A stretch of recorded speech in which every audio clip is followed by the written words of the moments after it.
Hjónin Páll H. Pálsson og Margrét Sigvarsdóttir, oft kennd við sjávarútvegsfyrirtæki Vísi h.f. í Grindavík, gerðu fleira en reka öfluga útgerð, en tónlist skipaði ávallt stóran sess í lífi þeirra og barnanna. Margrét var einkar tónelsk og ekki nóg með að hún hafi verið frábær píanóleikari og söngkona, þá samdi hún líka lög og ljóð.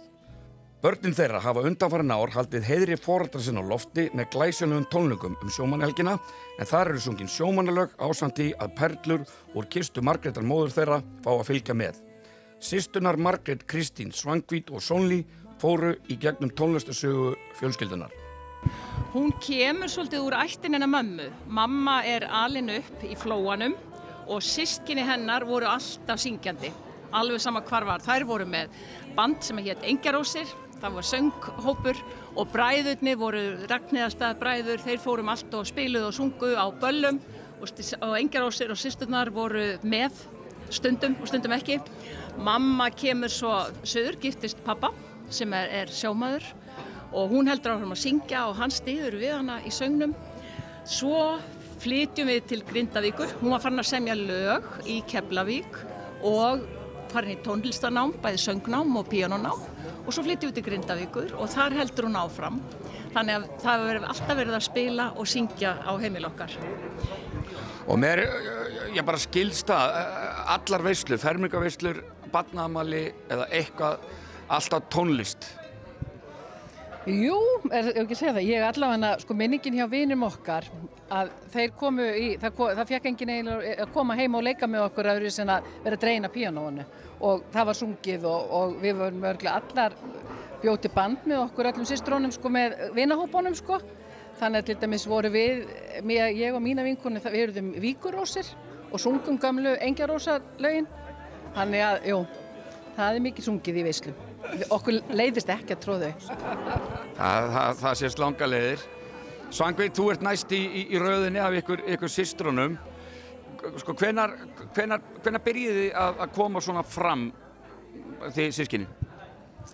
Heyrðu, það nú bara ártöl, Margrét. Ég held að hún sé...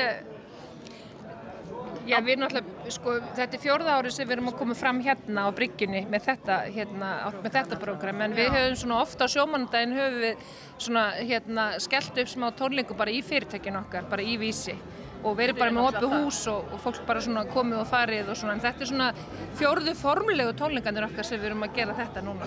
Getum við ekki sagt að Bakkalóbandi var til á menningaviku hérna eitt árið, þá var til nafnið, það var sunguð í Kvikunni og á menningarvikunni þá. Það var svona... 2014. 2014. Já, og þá sögðu mamma með. Já. En það eitt að svona, halda tónleika og koma fram, en þið hefði gert gott betur. Þið hefði gefið út plötu, með hvaða lögum? Lögum móður ykkar eða ekki? Við erum á því að taka upp lög sem að mamma samdi og samdi þá, hún var búin að semja mörg lög, falleg lög sem að hún samdi bara hérna á Suðurnesjum. Hún samdi enginn í sveitinni, nei. En allavega, reyndar, sko. Já, en það er ekki með. En við allavega vorum, bara 2012, áður 10 sem við gefum út. Og mamma nær að vera með okkur og vera vitni og hún þá að sjá okkur syngja lögin hennar. Við vorum aðeins að segja að fara með henni upptöku því að hún hélt samt röddinni rosa lengi. En við vorum það var ofsalega gaman að syngja lögin hennar. Sungum það í áttræðisammæli. Já, þetta var áttræðisammális. Þetta var hún gaf út disk á áttræðisammælisdaginn sinn. Gera aðri betur. Já, það er bara þannig með börnunum. En byrju, hér í dag eru einhver þannig lög eftir hana eða þetta bara verið að heiðra sjómanninn í dag? Já, við erum með 2 lög eftir hana og það fyrst má nefna Söngur sjómannskonunnar sem alveg einstaklega fallegt lag sem mamma samdi til pappa þegar hann var út á sjó.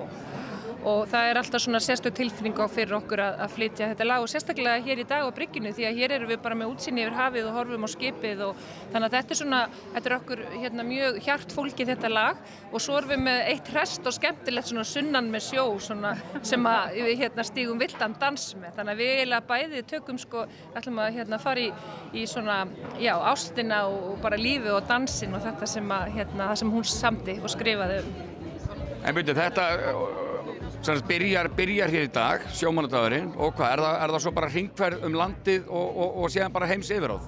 Það fer að koma að því, við bara erum að undirbúa það, en náttúrulega svo sjómannalögin, lögin hans pappa, þau eru hérna á þessu sjáðu þið.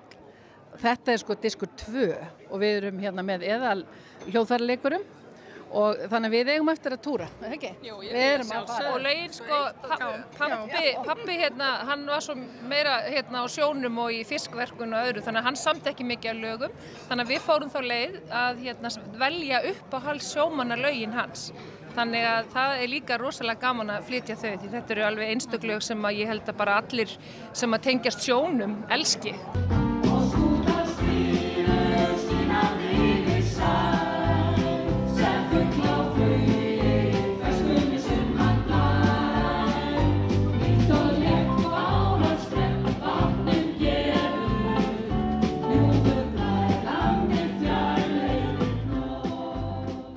Bræðurnir Páll og Pétur eiga skemmtilegar tónlistarminningar frá æskuárunum. Svo lengi sem maður man, þá var mamma syngjandi í eldhúsinu, óperusöng og alls konar aríur. Og svo ef það kom einhver í heimsókn, sérstaklega systkini hennar, þá settist hún við píanó og þá var sungið. Það var sungið miklu meira heldur en var talað. Aldrei áfengi bönd, það var bara sungið, píanóið. En ykkar faðir, hann er ekki tónlistarmaður í grunninn, en hvað, mamma eitthvað var fljóta smittan? Já, hann var, ég segi hann verið launi tónlistarmaður, en við erum alveg fyrir það að í fermingarveislum og allt þegar systkini mömmu komu, þá var sjálfsagt að við heldum það væri bara hjá allir fjölskyldum. Þá stæði menn í kringum píanó, 10-15 saman og sungu lög úr sveitinni og þetta var bara eins og hlutirnir áttu að vera og svo heldum við þið bara áfram þegar við urðum unglingar. Og þetta konsept, þið systkini saman á sviði í dag, tengdasynir, afabarnið er á hljóðunu, hvenær byrjaði þetta? Ef manni finnst það að vera 2-3 ár, það er 4-5 ár. Þetta er bara þróast í þetta er umleikis okkar allstaðar og er svo eðlilegt einhvern veginn í okkar huga. Þetta koncept að syngja sjómannadaginn, var það ekki við byrjuðum að syngja þarna upp í Vísir.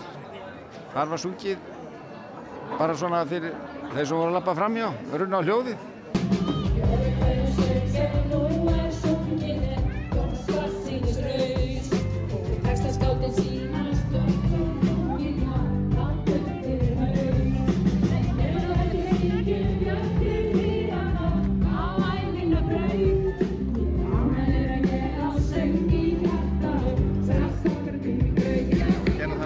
Þá bara stiltum við fyrir utan og tóku fólki sem var á leiðinu á svæði og sungu fyrir það. Þannig að við höfðum einhverja þörf fyrir að sýna okkur. Og ekki nóg með það að þið blásið saman í flotta tónleika og bara þetta eru metnaðarfullir tónleikar. Ég er búinn að heyra í ykkur hérna í svona soundchecki en þið hefur líka gefið út ekki bara eina plötu heldur 2. Hvað er hvað 3. platan á leiðinu og hvað verður það frumsamið eða? Sko fyrsta platan var frumsömu lög til mömmu, lögin hennar mömmu. Seinni platan er svo lögin hans pappa sem eru svona valin rómantík sjómannalög sem hann hélt upp á. Og menn allt er þegar þrenntir segir einhvers staðar. Eru þið byrjað að semja? Það er ekki bara næsta kynslóð. Næsta kynslóð verður bara að taka við. Og þið lofið væntanlega bara frábæri skemmtun hér í dag? Já, ef að fólk hefur jafn gaman að þessu við þá er enga kvíða.